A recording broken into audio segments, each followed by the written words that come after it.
ಭವ್ಯ ಮತ್ತೆ ಕಿರಣ್ ರಾಜ್. ಸೊ ಇವರು ಒಂದು ಅತ್ಯುತ್ತಮ ಜೋಡಿ ಅನ್ಬೋದು. ಧಾರಾವಾಹಿಲಿ ಎಷ್ಟು ಸೂಪರ್ ಆಗಿ ನಡೆಸ್ತಾ ಇದ್ದಾರೆ. ಕನ್ನಡ ಧಾರಾವಾಹಿ ನೋಡಿದವರು ಎಲ್ರಿಗೂ ಕೂಡ ಗೊತ್ತಿರುತ್ತೆ ಎಷ್ಟು ಅದ್ಭುತವಾದಂತಹ ಜೋಡಿ ಇದು ಅಂತ.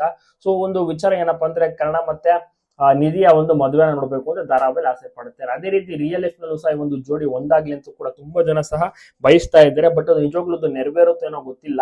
ಆದ್ರೆ ಜನರು ಹೇಳ್ತಿರೋದು. ಬಟ್ ಅದೆಲ್ಲ ನಡೆಯೋ ಮಾತು ಅಲ್ವೇ ಅಲ್ಲ. ಯಾಕಂದ್ರೆ ಇಬ್ರು ಕೂಡ ಕೇವಲ ಧಾರಾವಾಹಿಲಿ ಮಾತ್ರ ಲವ್ ಮಾಡ್ತಿದ್ದಾರೆ, ಮದುವೆನ ಆಗ್ತಾರೆ. ಬಟ್ ರಿಯಲ್ ಲೈಫ್ ನಲ್ಲಿ ಕೇವಲ ಸ್ನೇಹಿತರು ಅಷ್ಟೇ, ಸ್ನೇಹಿತರಾಗಿರೋಕೆ ಇಷ್ಟ ಪಡ್ತಾರೆ. ಧಾರಾವಾಹಿ ಅಂದ್ರೆ ಒಂದು ಜೋಡಿಗಳು ತುಂಬಾನೇ ಪೇರು ತುಂಬಾನೇ ಹಿಟ್ ಆಗುತ್ತಲ್ಲ. ಸೊ ಜನರು ಆಸೆನ ಪಡ್ತಾರೆ. ಆಸೆ ಪಡೋದ್ರಲ್ಲಿ ತಪ್ಪಿಲ್ಲ, ಯಾಕಂದ್ರೆ ಕ್ಯೂಟ್ ಕಪಲ್ ವರ್ಕ್ ಆಗಿದೆ ಅಂತಾನೆ ಅರ್ಥ.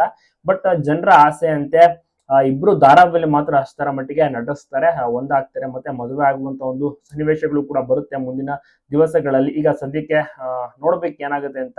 ಕರ್ಣನಿಗಾಗಿ ಧಾರಾವಾಹಿ ಅಬ್ಸರ್ವ್ ಮಾಡಿದ್ರೆ ಗೊತ್ತಿರುತ್ತೆ. ಜೈಲ್ ಅರೆಸ್ಟ್ ಆಗಿದ್ದು ಕಾರಣ ಕರ್ಣನಿಗಾಗಿ ವಾದವನ್ನ ಸಹ ಮಾಡುವಂತದ್ದು ಎಲ್ಲವನ್ನೂ ಕೂಡ ಮಾಡ್ತಾ ಇದ್ದಾರೆ. ನಿಧಿ ಮತ್ತೆ ಕರ್ಣ ನಿಮ್ಗೂ ಕೂಡ ಇಷ್ಟ ಒಳ್ಳೆ TRP ಕೂಡ ಪಡೆದುಕೊಂಡಿದೆ. ಕಾದು ನೋಡ್ಬೇಕಿದೆ.